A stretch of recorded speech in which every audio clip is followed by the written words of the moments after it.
realignment mean for the Sahel region? Straight Talk Africa starts right now.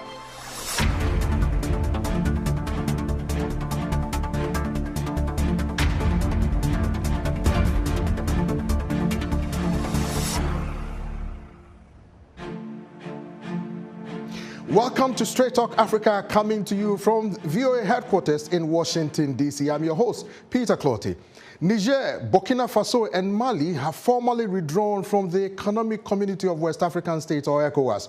All three countries are under military rule and say they were dissatisfied with sanctions imposed on them by ECOWAS. Sanctions they considered them, quote, illegal. This move is a serious blow to the influence and cohesion of ECOWAS. The group was founded in 1975 to promote regional integration, security cooperation, and democratic governance in the region. Niger, Burkina Faso, and Mali have now created their own group, the Alliance of Sahel States, and their people took to the streets, rejoicing about the new prospect, holding signs saying, "Long live the Alliance of Sahel States, united and prosperous, down with parlor slaves of ECOWAS."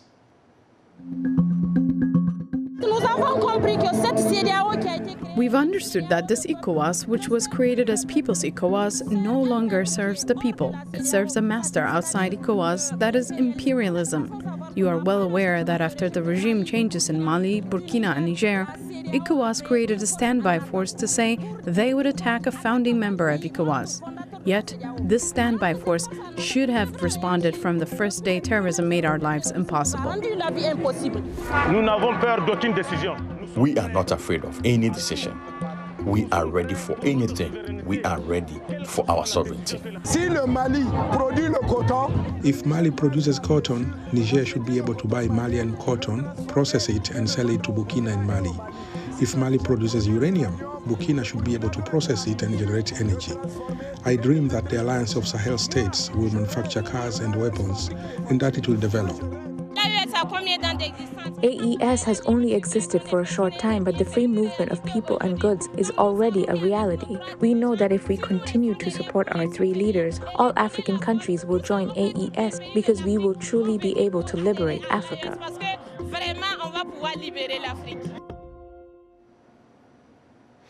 Many West African observers fear that the withdrawal of Niger, Burkina Faso and Mali from ECOWAS might strengthen the jihadist movement in the Sahel. For more insight into this developing story, I'm joined by Ambassador Abdel-Fatau Musah, who is the ECOWAS Commissioner for Political Affairs, Peace and Security. He joins us from Abuja, Nigeria, and from Lagos, Nigeria. I'm also joined by Christopher Ogunmodede, a consultant and analyst of West African politics, security, and international relations. Welcome to both of you. Thank you. Yeah, thank you, Peter. Thanks for having us. Ambassador Musah, let me come to you. You heard the reaction from citizens of these three countries. ECOWAS appear to be very unpopular there. What say you? Yes, Peter, don't downplay the role of social media today. You know, right? We know about the realities in the three countries that have withdrawn from, ECOWAS, and the reality.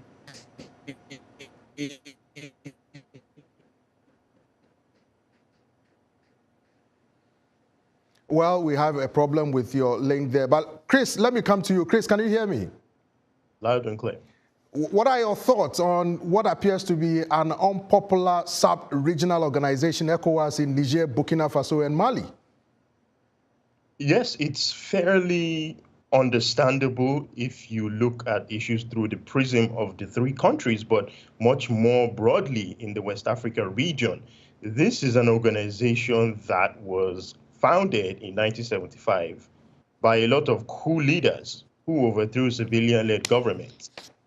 This is an organization that throughout its history has had a checkered record of defending, supporting, rationalizing extra-constitutional third-term bids, overthrowing civilian government by military leaders.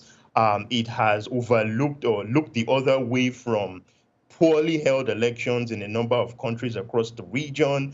So I'm personally in the, perhaps I'm in the minority of those people who hold the view that I hold, but I do not necessarily see ECOWAS's troubles as having begun with the recent wave of coups that began in 2020. I see the issue as foundational. It dates much longer back, and I think it's a mistake for people to restrict the critiques of ECOWAS to Mali, Burkina, and Niger, as opposed to what are foundational, as I say, problems that have existed with the organization from the beginning. Ambassador Musah, let me come to you. The unpopularity of ECOWAS, it seems, in Burkina Faso, Niger, and Mali. So what I am saying is that we should not downplay the role of social media. Yes, there are grievances in these countries, not necessarily against ECOWAS, against, I think, what they claim, to be the role of foreign powers, particularly France, in their countries. And by extension, they are blaming ECOWAS, adding them to, these countries, saying that France and others are those controlling ECOWAS, and so they are moving away, from, ECOWAS. That is the first issue. The second is that ECOWAS is not helping with the security conundrum in the Sahel.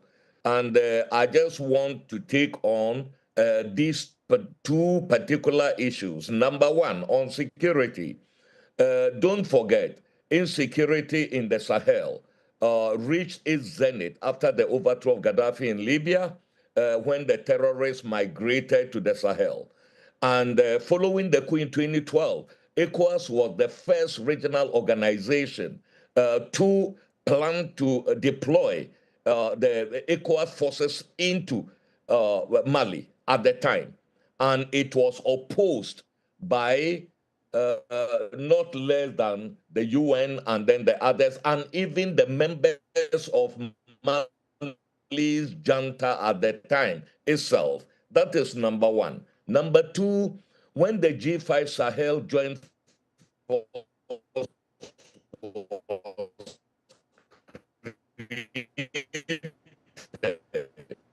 somewhere in 2017 to join, including countries like Senegal, have always been a bit insular and do not want outsiders actually to join them in doing anything.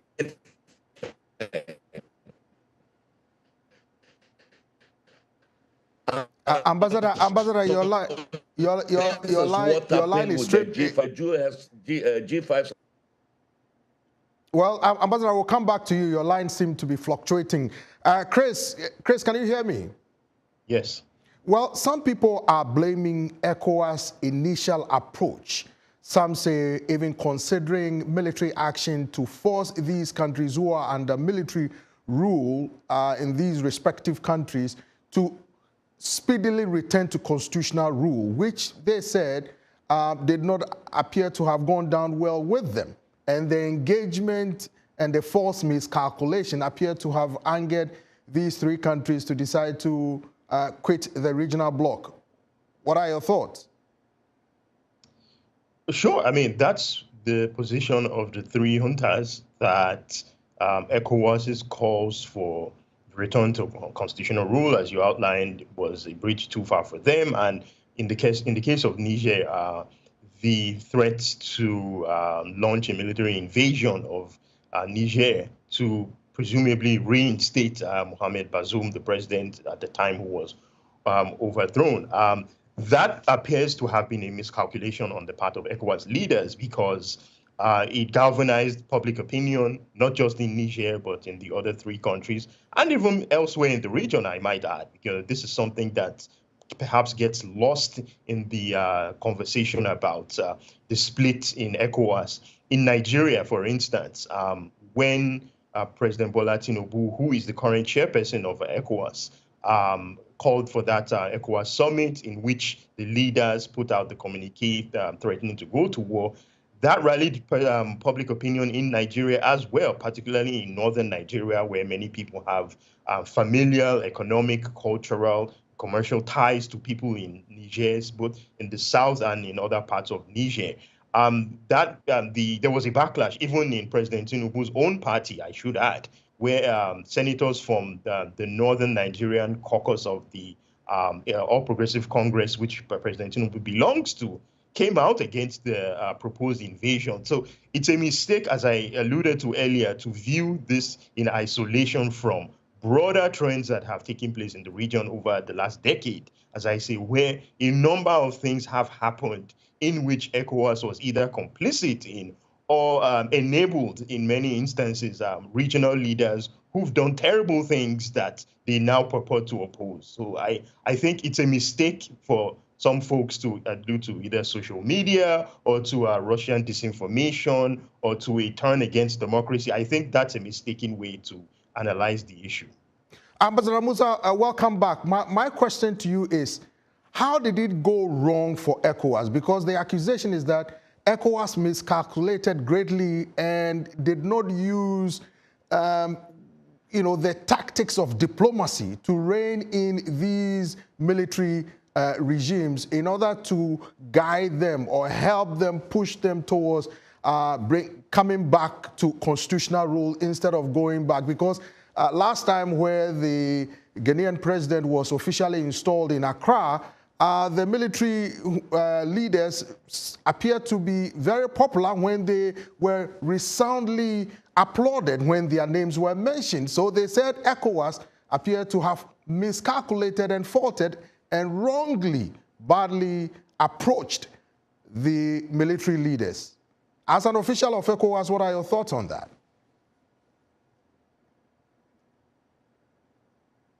Yeah, Peter.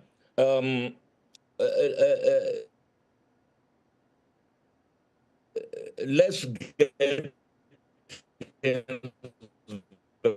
directly. Well, it's time for a short break. We apologize for the problems that we are having with Abdel-Fatau Musah link, but we'll return soon and we'll continue with our discussion on the departure from ECOWAS of Niger, Mali, and Burkina Faso and what that might mean for the Sahel region. Stay with us.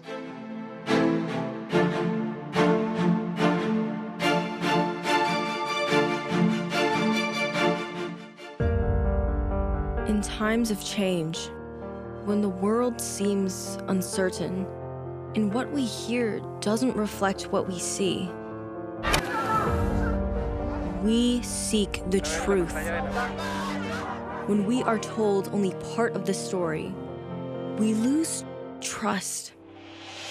In moments of crisis, our dreams, hopes, and wishes for a better tomorrow depends on a free press.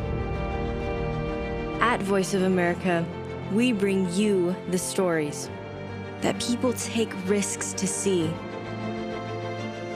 We connect the world and unite it with truth. At Voice of America, we show you the whole picture.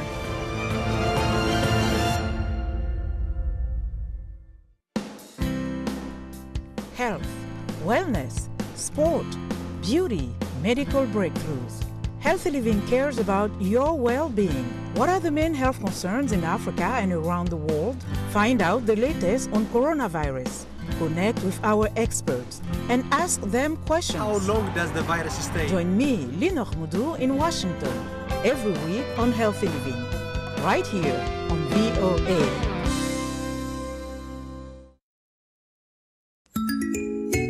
According to Center for Reproductive Rights, 1 in every 5 adolescent girls across Africa gets pregnant before the age of 19. And unfortunately, many of these young girls lack access to education due to economic and cultural barriers and often end up pregnant and shouldering the responsibility of motherhood at tender age. On this episode of Our Voices, we will be talking about the physical, mental, and socioeconomic consequences of teen pregnancy on both the mother and the child. Join the conversation each week right here on Our Voices. You're watching VOA's Red Carpet. My name is Jackson Vunganyi. Thank you so much for joining us each week right here on Red Carpet. We bring you the latest in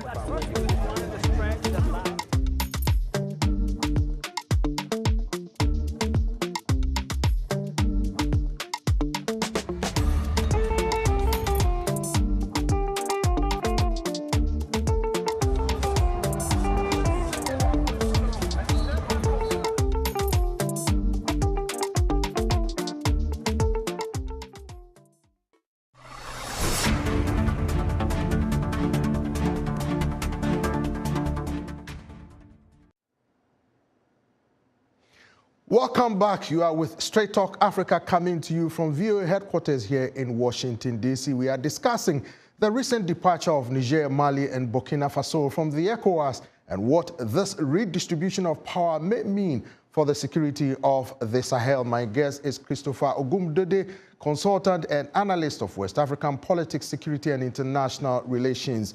Let me come to you, Chris.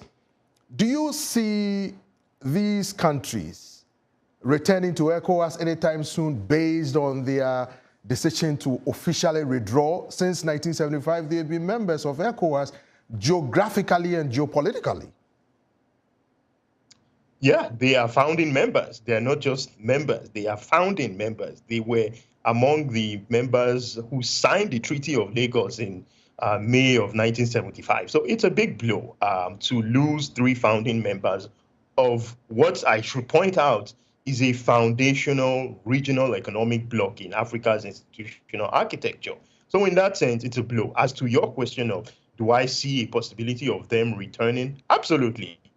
The way diplomacy works is that in many parts of the world, in many geographic regions, there is occasionally more than one regional bloc, right? You know, in Europe, there's the Visegrad Group, for instance, some of whose members are also members of the European Union. It's not unique to Africa or even West Africa to have disputes inside a bloc that may cause fissures, that may cause, separations of some kind where other entities go on to form other groups. That does not necessarily preclude the possibility that should there be a breakaway, they may return to the fold. More importantly, is a point that I think gets lost. ECOWAS is not synonymous with West Africa. If ECOWAS, for whatever reason, ceases to exist, something will replace it for the simple reason that the people, the culture, the individuals, the families, the businesses in the region have broad linkages that have existed for centuries. Those linkages will not break because ECOWAS does not exist.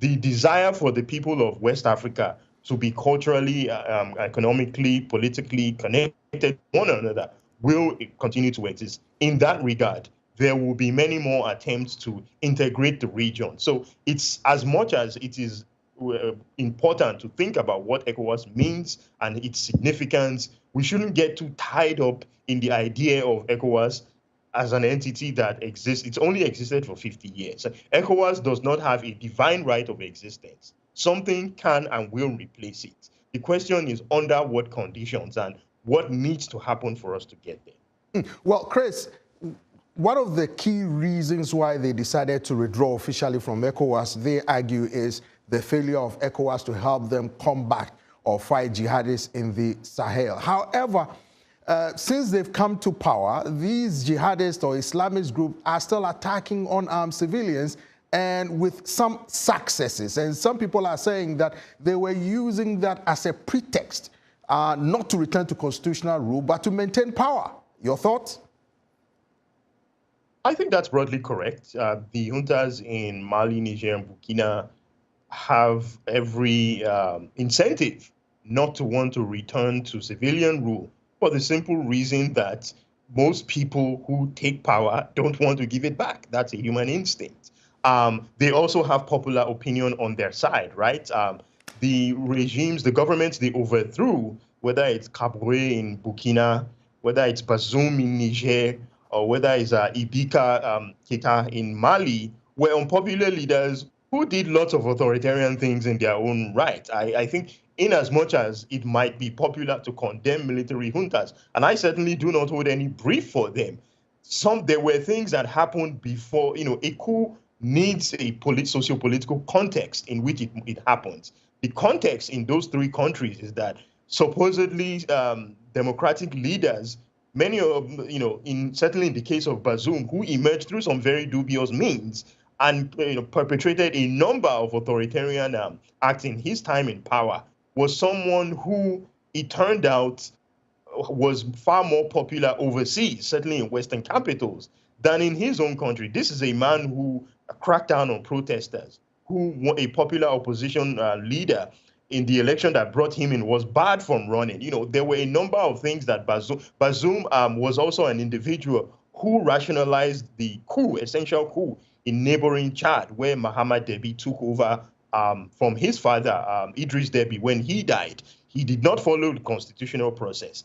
Mohamed Bazoum defended that process. So it's very important, as I say, to put these things in broader perspective. So while it is true that those juntas are being, they're taking advantage of the opportunity to hold on to power indefinitely, it's not that far-fetched to certainly for the people in these three countries, to consider that these individuals who were overthrown were not meeting their own aims and aspirations. And when you do not give people what they want, they will sometimes look elsewhere. Well, but these three countries are landlocked countries. They depend on members of the ECOWAS, current members, in spite of their relations with their neighbors. Of course, Benin had a problem with its close neighbor, but Togo, some are suggesting, could be a way for them, instead of using Benin's port, to use Togolese port for, of course, Ghana's port as well, especially for Burkina Faso. Where do you see things moving from here in terms of these prospects of these realignments that we are seeing in the West African region? That's right. Well, geography, I'm certainly not, I wouldn't say is destiny. I'm not a determinist in that view, in that way, but geography is not insignificant, certainly. Mali, Niger, Burkina have borders with, among other countries, Cote d'Ivoire, Ghana, and Togo. They are bound to them indefinitely. Whatever diplomatic relations exist between the two capitals, the people in the region will not cease to interact with one another. As you allude to, Burkina Faso relies on the port of Lomé for a lot of its maritime commercial activity. Niger relies on Cotonou for its maritime activity. Mali relies on the port of Dakar for its maritime activity. People from the three Sahelian countries live in large numbers in Cote d'Ivoire, Togo, Ghana, and other parts of the region. Here in Nigeria, there are so many people from the Sahelian countries. So these are realities that governments, capitals cannot wish away. And I think that ECOWAS leaders, to their credit, recognize this when they chose to, for the time being, allow freedom of movement for the time being for the citizens of Mali, Burkina, and Niger, who were formerly part of ECOWAS, but now are members of the AES and will break away. I think that was a good step. That was conciliatory on their part. And that recognizes the things that I'm saying, that there can be no breakaway in the real sense of what that word means. It may signal the termination of diplomatic relationships, but the commercial, family, the political, social relationships that bind communities well beyond the reach of ECOWAS and formal states will not go away. So I think it's unrealistic to believe that simply because political relationships have terminated, that means the end of everything else. And I think as well, the Togolese also recognize this, because some weeks ago, the foreign minister of Togo said that it was not impossible for his country to join the AES. And I think that, again, recognizes the things that I'm alluding to, that I'm saying that Togo recognizes many of its people have ties to countries, to people in the three countries. Many citizens of those countries live in Lomé, Atakpame, and other parts of Togo. So these things are not going to change anytime soon. And I think it's high time. Perhaps it won't happen immediately in the heat of the moment, but these governments, I think, eventually will come to recognize this, and they will find ways to work together in whatever capacity that will be. Talking about working together, the new Ghanaian president just selected or chose a representative to represent Ghana, in relations to the AES, the new Sahelian nations. But do you think ECOWAS should continue with the engagement of these countries, especially knowing that they are founding members of the organization in spite of their separation now, that things could get better, relations could be mended, and that they could return probably in the near future? Do you see the engagement of ECOWAS proceeding from here? Yes, I do, and I think it should continue. I think President Mahama did the right thing by appointing an envoy to continue negotiations and engagement with the AES. It's important that West African political leaders, bureaucratic leaders, diplomats continue to have discussions, to continue to engage. In diplomacy, you never stop talking, right? You may never come to a final agreement, but you have talks to have more talks, as it were. So I think that President Mahama did the right thing, and I would certainly encourage other West African leaders to do the same. Some are suggesting that Nigeria, as a big boy in the region, one of the headquarters of ECOWAS being in Nigeria, should be seen doing more, especially with its close association with Niger, helping with developmental efforts and all that, and that Nigeria taking the effort of negotiating or reaching out to them, smoking the peace pipe with them would help a great deal. Your thoughts? I certainly agree with that. I mean, I wouldn't suppose that the Nigerian government is doing nothing in terms of the outreach you talk about, but they certainly can do more. They should do more. I think that the Nigerian government would do well to stay away from being baited into an antagonistic engagement with the Nigerian government along the lines of the type which came from the National Security Advisor's Office. I think that they should simply focus on the big picture and continue to find a way to reach a rapprochement with the Nigerian government. It's in Nigeria's interest, it's in Niger's interest, it's in the region's interest. Your thoughts briefly before we go, Chris, on ECOWAS's next steps in trying to unify, as it were, the rest of the members who are still in the group, because some are suggesting that there could be other countries who might as well join the EES.